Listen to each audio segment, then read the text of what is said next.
Good evening, everyone, and welcome to the 2025 UNESCO Chair Oration. At Deakin, we always start by acknowledging the Wurundjeri people of the Kulin Nations, on whose land we are meeting tonight. Let me start by playing this video.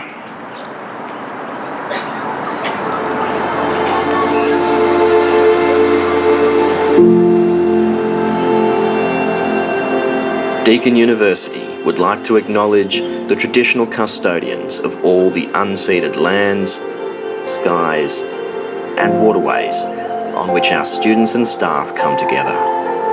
As we learn, teach, innovate, and research through virtually and physically constructed places across time, we pay our deep respect to the elders and ancestors who have cared for the country that you join us from. An ancient place where education, innovation, and knowledge transfer have taken place for many thousands of years.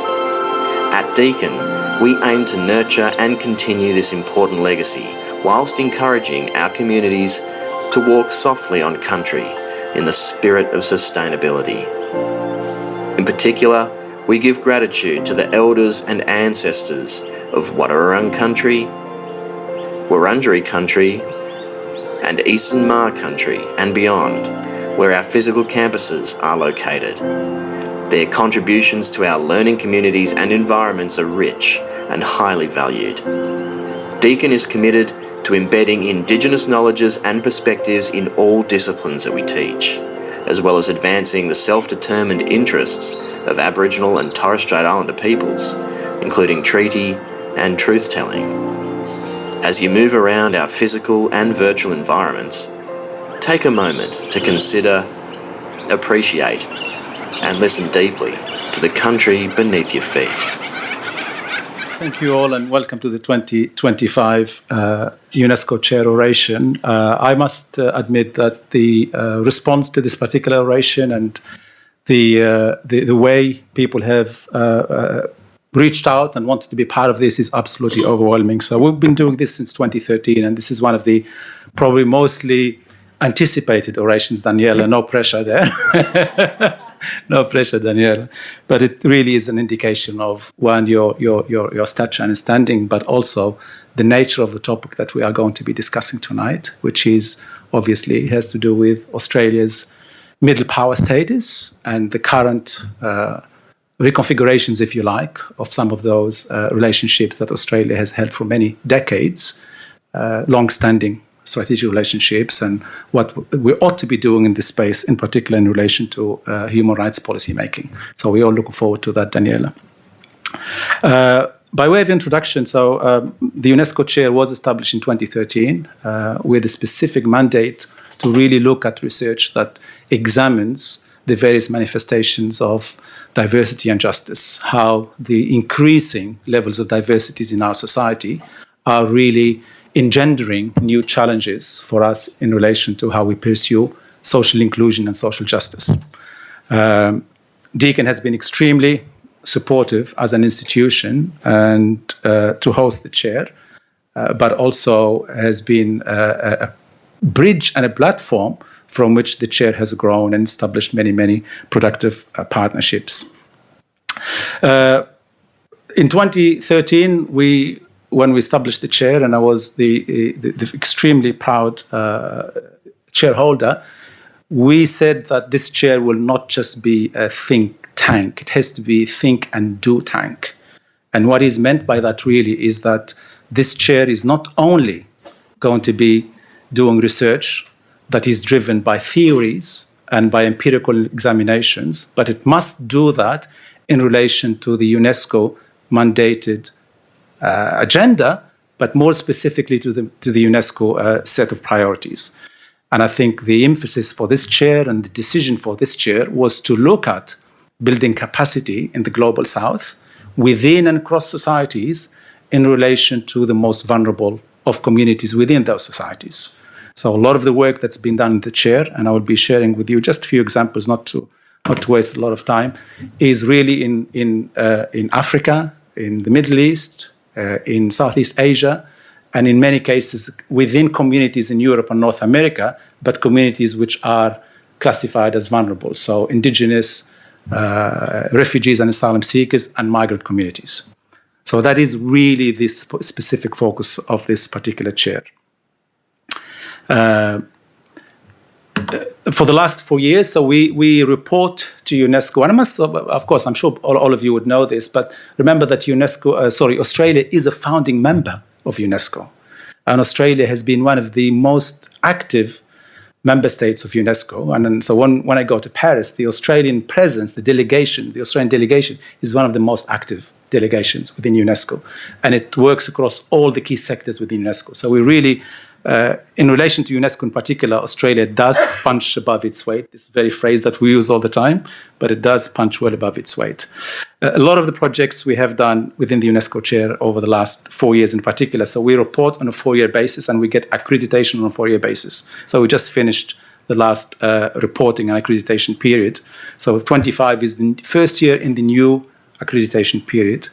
You'll see that research that has happened ranges from looking at migrant youth in comparative contexts, and this is just an ARC project that is just finished, to research that is specifically focusing on multicultural communities within Australia and the extent to which social policy making and social service delivery is actually responding to that growing diversity within Australia. Right. So again, it's a question of justice and inclusion here. That's the launch of the report. And of course, ongoing research on diaspora humanitarianism and looking at migrant communities, how they relate to crises in their homeland and the extent to which those reactions and those engagement with homeland crises generate the desired impact in terms of alleviating the negative impacts of humanitarian crises. And of course, crises range from political to environmental to other types of crises. The UNESCO chair and, of course, the chairholder plus members of the team have been extremely active in producing scholarly outputs, and here's just a sample of the recent books that have been published within the chair. As you can see from the titles, it range from the academic, such as examinations and exploration of the concept of interculturalism, to really looking at global migration and the gender dimension of global migration. And of course, other publications deal with the kind of multiculturalism in relation to many of the contestations that we are seeing nowadays. But back to the UNESCO Chair Oration. So it started in 2013, and as you can see, it paused. You can see that pause from 2019 till 2023, I think. And of course, you all know why we had to pause. It's that pandemic that brought everything to a halt. But we have been extremely lucky that since 2013, we had a distinguished list of orators in the UNESCO chair, and 2025 is no exception. Of course, Daniela. Really, it from the Professor Gillian Trigg in 2014 in particular, all the way to 2024 with Giri, the new Race Discrimination Commissioner. Of course, going through the list is a very impressive list of orators, including South American Nobel laureate winner Rika Mansouri, who came and spoke about the plight of indigenous communities in South America and the extent to which we have made progress in that regard. But that is the chair, just very, very briefly in terms of its history, its focus, and this particular oration.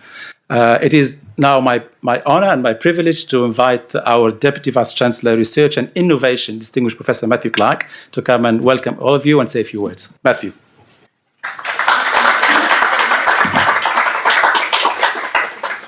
So certainly it's my great pleasure to welcome you all to Deakin University tonight and this UNESCO Chair Oration 2025.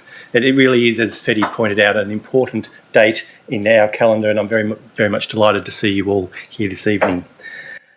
So recently this year, Deakin launched an updated guiding plan for research and innovation here at the university, and at its core was the idea of Deakin University building a better future for all.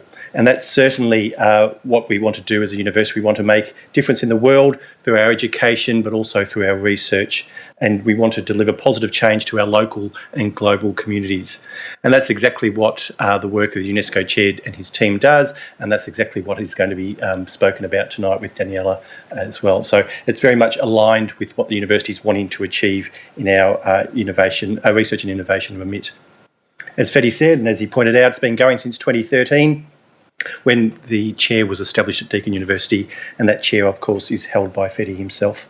But it's gone through changes and it's evolved, but always at its core has been bridging researchers and policymakers, community members, community organisations, locally and globally.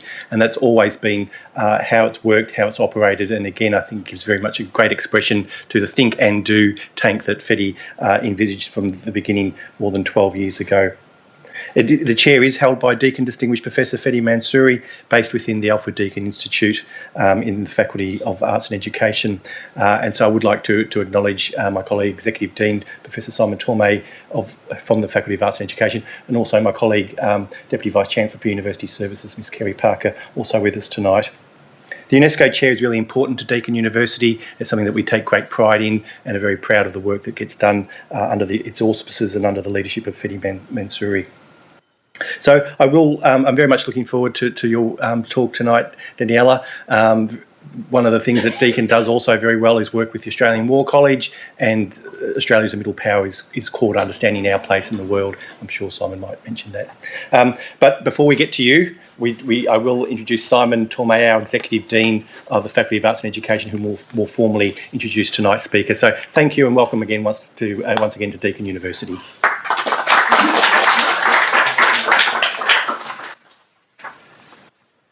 Good evening, everyone, and I'd just like to pay my respects to elders past, present, emerging, and acknowledge the traditional owners of the land on which we're meeting.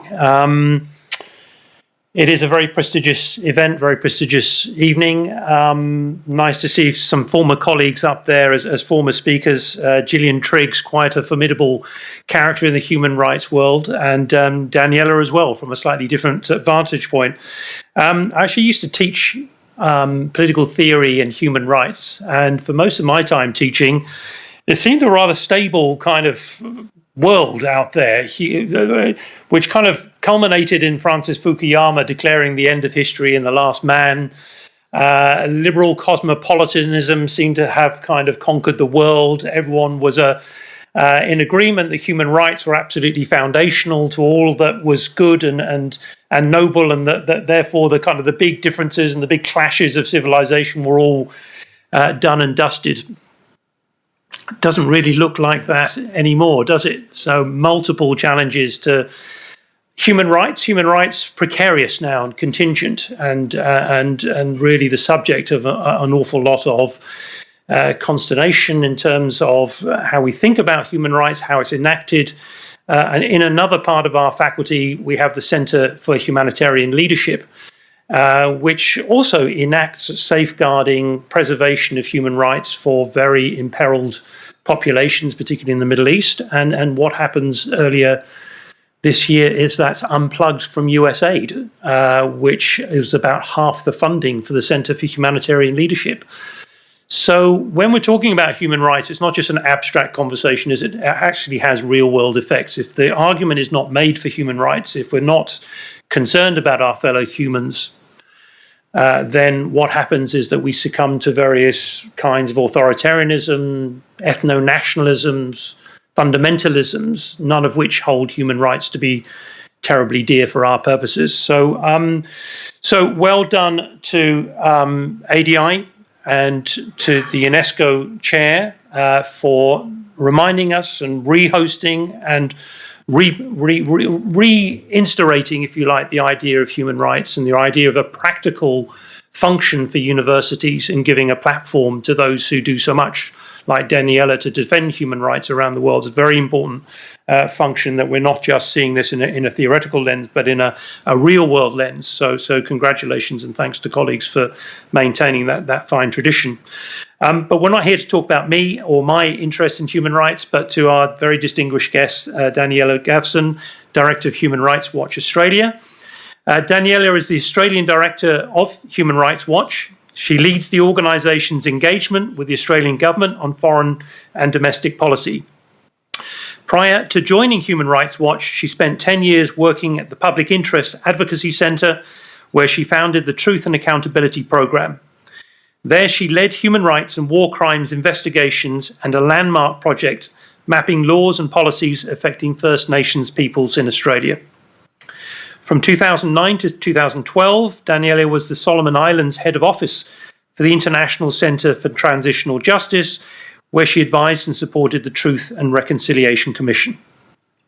In addition, Daniela has held positions in the Australian Government Foreign Aid Portfolio and with UN Women, working on women, peace and security. She's an adjunct lecturer at the University of New South Wales. Daniela holds degrees in law and arts from the University of Sydney and obtained a master's in international humanitarian law from the Geneva Academy on International Humanitarian Law and Human Rights. She is the Secretary of the International Bar Association's War Crimes Committee and is on the advisory committee of the Australian Human Rights Institute at the University of New South Wales.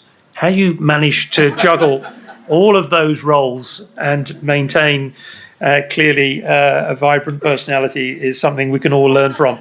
But in the meantime, please put your hands together to welcome Daniela to the stage. Thank you, Daniela. Well, thank you to the Deakin University for inviting me to speak tonight. It's really an honour to be giving the UNESCO Chair Oration. When I see the cast of wonderful, brilliantly smart people up there, I hope I can do it justice. I want to particularly thank you, Professor Fethi Mansouri, for inviting me, and Deputy Vice-Chancellor Distinguished Professor Matthew Clark and Executive Dean Professor Simon Tormey, and to all the Human Rights Watch supporters as well that came tonight. I also want to acknowledge the Wurundjeri people of the Kulin Nation and pay my respects to their elders past and present. As you've heard already, I'm here to speak about human rights in Australia's foreign policy, because that's what I do in my everyday life. You heard from the introduction that I'm the Australia Director for Human Rights Watch, and you heard that what I do is that I spend my day directing research about human rights abuses happening here, while also engaging with the Australian Government about playing a positive role in the world by defending and promoting human rights globally. So before I tell you about why we should be concerned about the state of human rights and how I think Australia and other middle power countries can save the world, or at least hopefully try to, I'm going to confess something. I have really terrible digital hygiene and I sleep with my phone next to my bed. In fact, worse than that, it's phones, plural. I wake up every day and I start with the news headlines, having a look to see if anything major has just happened. I'll then take a short break and I do the New York Times Wordle puzzle because, you got to have a bit of fun. But after that, it's quickly scrolling through work email. I sift through the dozens that come in overnight.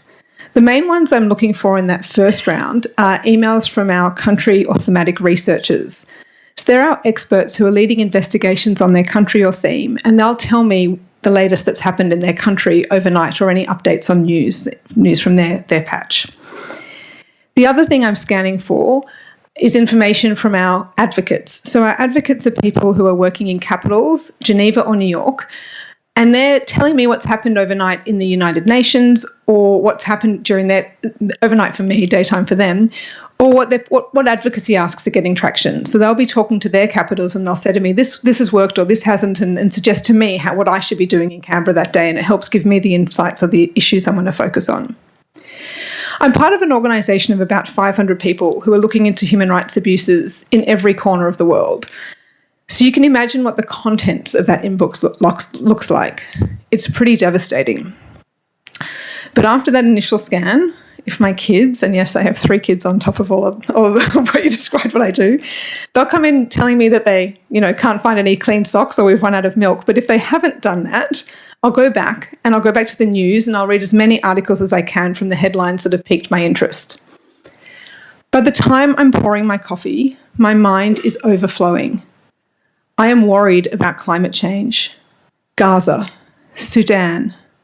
Here in our region, I'm worried about North Korea, Afghanistan, Myanmar, and the long-suffering Rohingya. I'm worried about why some people care about one conflict and not the other. I'm worried about the impact of the United States on the global order. I'm worried about the same thing with the Chinese Communist Party. I'm worried about social media and what it's doing to our brains and our children and our understanding of truth. There is something that all these worries have in common. It's the loss of order, the loss of guardrails. It feels like the rules that are supposed to keep human beings safe and prosperous and dignified are being abandoned by governments, including the ones that created those rules in the first place. I fear a world of unchecked power where human rights is replaced by self-interest, transactional deals, where human rights are abandoned under the pretense of necessity and survival, where our dignity is overtaken by a race to the bottom, the lowest common denominator of diplomacy. Maybe some of you are scared about this too. So before we go on to solve this problem in the room tonight, let's get clear on the facts. Yes, it's true, the rules-based order is under attack. Yes, it's true that democracies are on the decline and autocracies are on the rise. Also that human rights have become politicised. They're undermined by global powers who don't seem to believe in them and by others who selectively apply them. The laws of war are indeed being flagrantly flouted, and states are either unable or unwilling to find ways to stop it from happening. And in all this, the multilateralism that was a check on the power of one or two or three states who might try to ruin the global order is at risk of vanishing altogether. That's the big picture.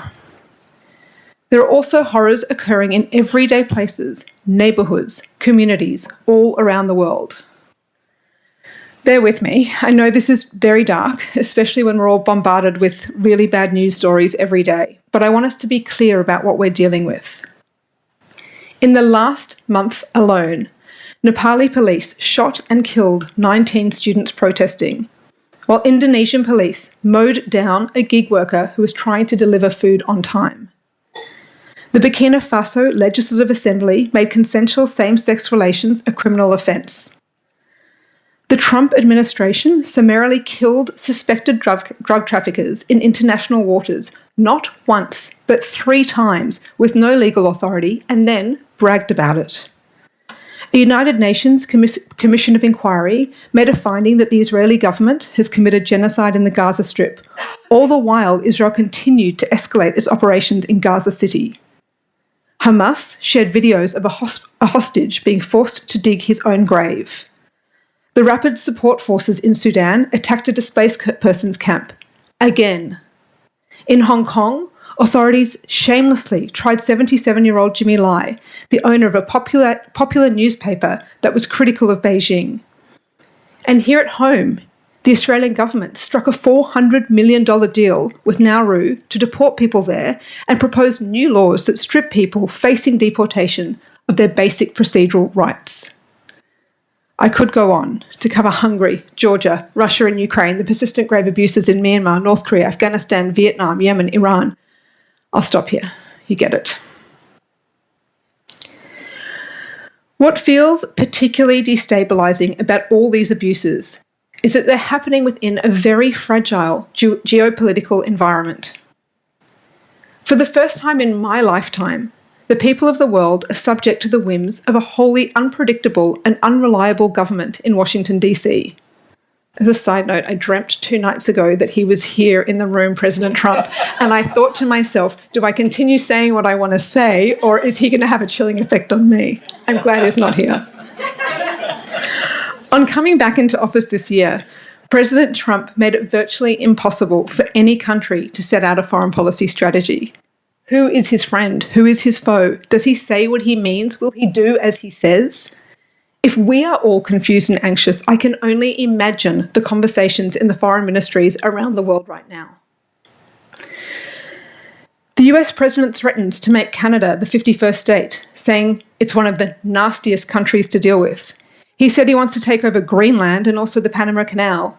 He has called Zelensky a dictator and embraced Putin, and then last week gave us all whiplash as he switched sides again. He tariffed India at 50% while still claiming to be Prime Minister Modi's friend. Apparently he did this because Prime Minister Modi was unwilling to nominate him for a Nobel Peace Prize. And these are all clickable news stories, but Trump's unpredictable bilateral relationships have implications for all of us, far beyond the palace drama. Economic alliances are shifting, not least because of his tariffs, among other things, which will impact us all financially. His spat with Modi contributed to a stunning scene earlier this month, with the leaders of China, Russia and India in a smiling huddle, upending many people's hopes that India would rise to be a democracy that stands in defence of the global order. The North Korea leader was there too, by the way, having rolled into China on his characteristic bulletproof train. It was his debut appearance on a multilateral diplomatic stage. The long-standing partnerships Australia and other democracies have built and relied on to counter all this are being undermined and weakened. Recently, I was in a meeting with government officials and I said something about like-minded countries. Their response? We don't use the words like-minded anymore because we don't really know who that is these days. Trump has set up a game of musical chairs in geopolitics. As the music plays, countries are desperate not to be left out of trade, economic alliances, or deals with the United States, so they run around the chairs with urgent, unrelenting self-interest, believing that when the music stops, it's not values or principles that will get them a seat, but rather sycophancy and cunning. Australia hears the music too and understands the game, but it's in a delicate position. For a long time, Australia has been wedged between the United States, its security guarantor and fellow Western liberal democracy, and China, its major trading partner and dominant power in the region. For years, every foreign policy decision has been a balancing act between these two major powers. But now the choices Australia makes have even more dangerous consequences. How do they not upset Trump and not incur more tariffs? On the other hand, how do they not upset China and not disrupt trade and regional stability? Neither country is a partner in good faith.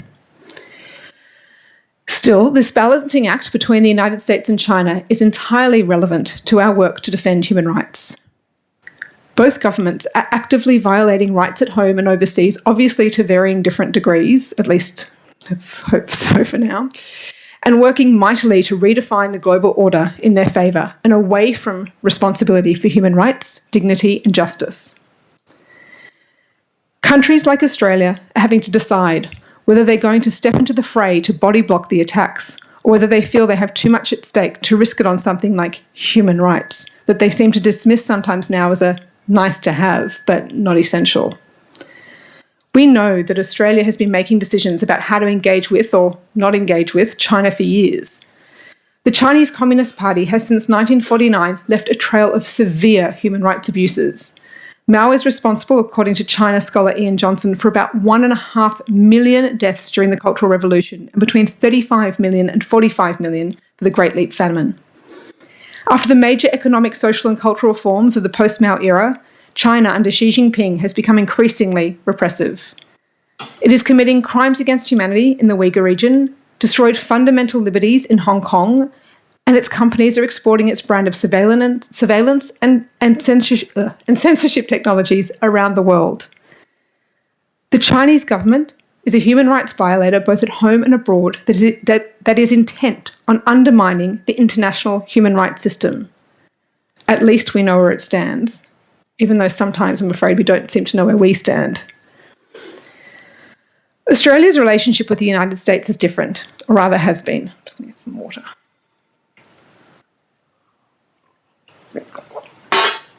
Our partnership was built on a foundation of shared values and mutual interests. From the ANZUS Treaty in 1951 to the Cold War when the two nations were partners against communism. Canberra relied on Washington as a guarantor of regional stability, and both countries benefited from economic ties and common foreign policy goals. Now, the President of the United States is undermining institutions and global efforts that Australia cares about, benefited from, and defended. Within days of taking office, President Trump withdrew from the World Health Organization and the United Nations Human Rights Council. He sanctioned the prosecutor of the International Criminal Court and a number of its judges. As the largest donor to human rights and humanitarian causes for decades, the United States abruptly terminated that funding, leaving civil society decimated.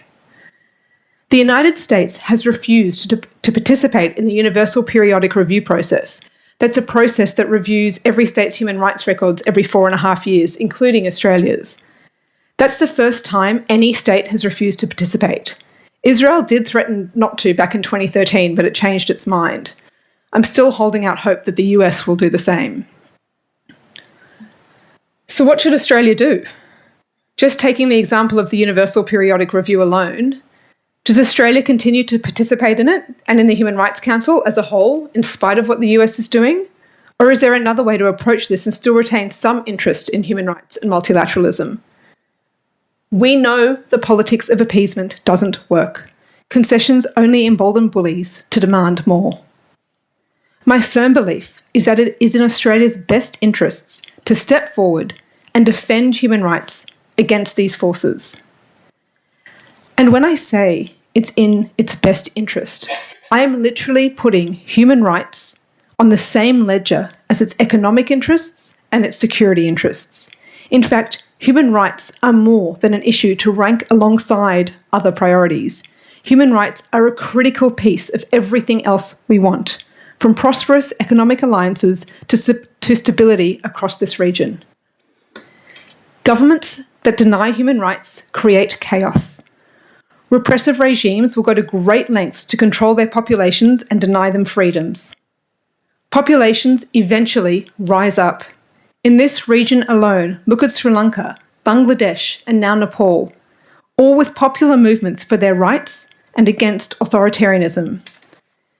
And governments that deny people their rights often get trapped in cycles of violence, which disrupts economies, saps resources, challenges counterterrorism efforts, and increases displacement. States that ignore human rights are also dubious partners, bringing with them risks in trade, diplomacy, and security alliances. So I know I've been pretty bleak until now, and you probably didn't come tonight so it would make you feel worse about the world, and you're probably hoping for a bit more solutions. So let's focus a bit more now on Australia and other middle powers and how they can help stop this retreat and this destruction of rights. I've often thought back to the 1940s and marvelled that there was enough global agreement to create the Universal Declaration of Human Rights and the Geneva Conventions. The first is the foundation of human rights, and the second is the expansion of international humanitarian law. So that's another word for the laws of war, which protects civilians and as well as combatants during conflicts. An American, Eleanor Roosevelt, was chairperson of the drafting committee of the Universal Declaration of Human Rights. She had to convince 18 member nations to adopt the text, which actually seems really easy by today's complicated diplomatic environment. But consider that she was dealing with 18 nations who had absolutely no common understanding of citizenship, government, politics, property, religion, or identity.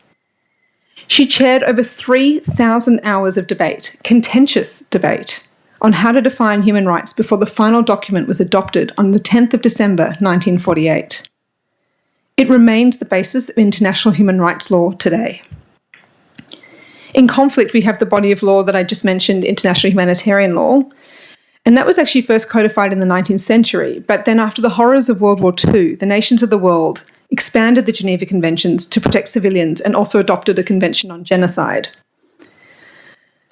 Our global community of nations saw fit to create these rules that have defined our world for decades.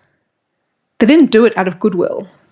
They needed to create order out of chaos and to return to humanity in the aftermath of so much suffering.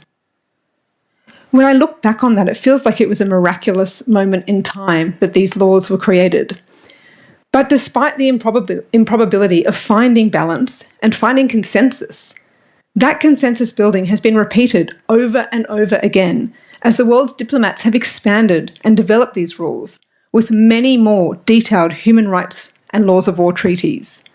We now have a treaty that protects refugees, a treaty on eliminating racial discrimination, one on apartheid, one on civil and political rights, one on economic, cultural and social rights. We have treaties to protect women, children, Indigenous peoples, people from torture, people with disabilities, and really so many more. The corpus of treaties making up the laws of war has also been expanded as new weapons have been developed, or old ones have caused immense suffering. The international ban on anti-personnel mines came about through a campaign, which, always have to put this in, Human Rights Watch shared the Nobel Peace Prize for in 1997. But countries most impacted by landmines like Cambodia, Mozambique, Angola and Croatia played a leadership role in the negotiations, as well as small and medium-sized states, such as Austria, Belgium, Philippines and South Africa. Now 164 states have signed on to the ban. These agreements among nations are not merely aspirational. They've led to some of the most stable, prosperous, peaceful years in human history. Not everywhere and not for everyone. There are gaps and there are problems. But overall, they have given us a framework to keep improving people's lives, including those seeking justice. Over the last decades, we've also seen an increasing development and use of international judicial mechanisms to help develop the law and to address instances where human rights or the laws of war are being violated. Just last month, the International Court of Justice issued a landmark opinion about climate change. The opinion concluded that the climate crisis threatens basic human rights, including the rights to life, health, food, water, housing and culture. It clearly stated that governments and companies, in particular fossil fuel companies, have a duty to take steps to prevent these harms. It was a huge milestone for climate activists. The case only happened because of 5 years of tireless campaigning by youth advocates from Pacific Island nations and diplomatic efforts led by Vanuatu. In late 2019, Gambia brought a case against Myanmar, and at the end of 2023, South Africa filed a case against Israel, both at the International Court of Justice, accusing each of violating the Genocide Convention. In June 2023, the Netherlands and Canada filed a case against Syria, alleging it was violating the United Nations Convention Against Torture. In September 2024, Australia, Canada, Germany and the Netherlands formally called on Afghanistan to cease its violations of the Convention on the Elimination of all forms of discrimination against women. This initiative could lead to a case before the International Court of Justice. And the International Criminal Court, a court of last resort for victims when all other avenues to justice have failed, has heard 33 cases since it was established. The court was created by a coalition of more than 60 states from Africa, North and South America, Asia, Western and Eastern Europe, and Oceania, coupled with extensive support from a group of around 200 NGOs. So what do all these recent efforts have in common? Leadership. And not just leadership of big powers like the United States, Russia, China or India. In fact, you'll realise that I really never mention those countries as champions of these remarkable human rights efforts. In almost every example I just gave you, it was often small and middle power countries who banded together, or in some cases took a step out into the breach alone to demand rules, justice, rights and dignity. And there are actually so many more examples of middle power leadership. I like the one Fethi gave of Australia at UNESCO, where he said earlier it punches above its weight there. But Australia also played a leading role in brokering peace and then in subsequent peacekeeping in Cambodia in the 90s and Solomon Islands in the 2000s. Canada has led a declaration on arbitrary detention in state-to-state relations. Norway and Argentina led the development of the Safe Schools Declaration. The Netherlands led a criminal inquiry into the downing of MH17 together with Australia, Belgium, Malaysia and Ukraine. Australia, Canada, Norway, New Zealand and the United Kingdom sanctioned 2 Israeli ministers responsible for inciting violence in the West Bank. And as recently as last week, Australia launched a new declaration for the protection of humanitarian personnel that has been supported by more than 100 countries, including Brazil, Colombia, Indonesia, Japan, Jordan, Sierra Leone, Switzerland and the United Kingdom. So let me hone in further now on Australia, our favourite middle power. You'll have heard it dotted through those examples. You can see that it can pull its weight when it wants to. But it's far from perfect, of course. Australia's domestic human rights record on First Nations issues and asylum seekers is quite frankly woeful, and this impacts its global reputation. Also, Australia is not consistent. It has sanctioned rights-abusing officials from a variety of countries, but refuses to put sanctions on any Chinese officials for their crimes against humanity. It claims to support the International Criminal Court, but has refused to sign on to joint statements in February and July in support of the court and essentially condemning Trump's sanctions. In this new world order, where the rules are not only being broken but intentionally dismantled, Australia has a choice to make. It can lead from the middle, as I said, if it wants to. So central to this is coalition building. And yes, this may be harder now than at other times, but it's not impossible. It requires strategic thinking, prioritising human rights, and a willingness to be a leader. Multilateralism will be doomed to defeat if countries like Australia don't creatively figure out how to regain and rehabilitate it and then use it. That's step one. Step two, Australia should securely embed human rights in foreign policy and all bilateral relations. No agreeing where we can and disagreeing where we must, which is the Australian government's approach to China. Be clear about the centrality of human rights in all dealings with foreign governments, no matter who they are, and be proactive. So many governments my colleagues and I speak to still seem to be in shock at the fast unravelling of rights by the US government. And although I do understand their confusion, they can't afford to be immobilised by it. This is the moment for a clear vision and the doubling down on important issues like human rights. The politics of appeasement and reactive foreign policy doesn't bode well. Step three is the smaller but no less important part. Keep building on the international law and frameworks that we have. Support the International Criminal Court and sign on to joint statements that affirm this. Support the new global treaty calling for free pre-primary and high school education, and the one trying to regulate killer robots, and the one trying to codify crimes against humanity. Support the UN accountability mechanism that's been proposed for Afghanistan. Step 4. Do everything it can domestically to demonstrate support for human rights in Australia and abroad. I said earlier that the United States recently refused to participate in the United Nations Universal Periodic Review process. Well, Australia is actually up for review too. It will, of course, not take the US route. It is engaging in the process, but it should go further than engagement. It should take seriously the criticism of its own human rights record and improve so it can set an example to others. There are so many other options for domestic improvement that can reinforce global human rights. There's a law here called the Magnitsky Sanctions Law, which allows the government to put targeted sanctions on human rights abusers. It has used it, but it should use it more. Australia also has opaque military export laws. They also work with foreign militaries that have highly problematic people in their ranks. Australia should commit to a parliamentary review of its military trade laws. It should also put a law on the books that allows it to vet out from any of its training programs or joint exercises individuals and foreign militaries who have committed serious human rights abuses. Some of these initiatives are ones that the US actually pioneered before Trump. What I've been trying to show you is that developing and upholding human rights takes a lot of work. Human rights progress is not linear. Governments always have excuses for violating human rights.